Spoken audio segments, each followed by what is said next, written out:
Iléeṣẹ́ ìfọpo ìlú Port Harcourt ti ní kò sí òtítọ́ kankan nínú àhesọ ọ̀rọ̀ pé iléeṣẹ́ ọ̀hún ti jẹ́ títì pa.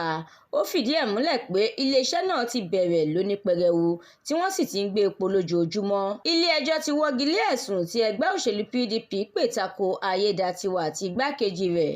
Iléeṣẹ́ ọlọ́pàá lórílẹ̀-èdè yìí ti sẹ́ lórí ẹ̀sùn tí àjọ Amnesty International fi kàn án lórí ṣíṣekúpa àwọn olùwọ́de End Bad Governance. Oshiomhole ti yìnbọn sílùú Lao.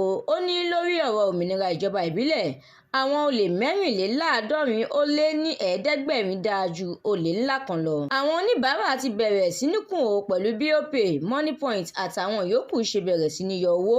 Ìjọba àpapọ̀ ti ní òun yóò fi ètò fífúnni lóògùn ibà sára ìlànà ètò abẹ́rẹ́ àjẹsára lórílẹ̀-èdè yìí. Iléeṣẹ́ ọlọ́pàá lórílẹ̀-èdè yìí ti rọ́wọ́ tó àwọn ọmọ ilẹ̀ òkèèrè 43 lórí ẹ̀sùn jìbìtì orí ayélujára. Èyí làwọn ìròyìn lérèfé tó jẹyọ láti inú ìwé ìròyìn The Matrix tó jáde láṣálẹ́ òní, ọjọ́ Ajé, ọjọ́ 2 oṣù Kejìlá ọdún 2024.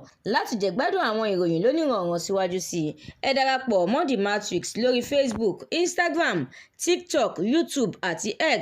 Àdúrà Mọ́mi Balógun ló ṣe òǹgbùfọ̀ ìròyìn yìí. Ẹniọlá Sálíù lórúkọ mi.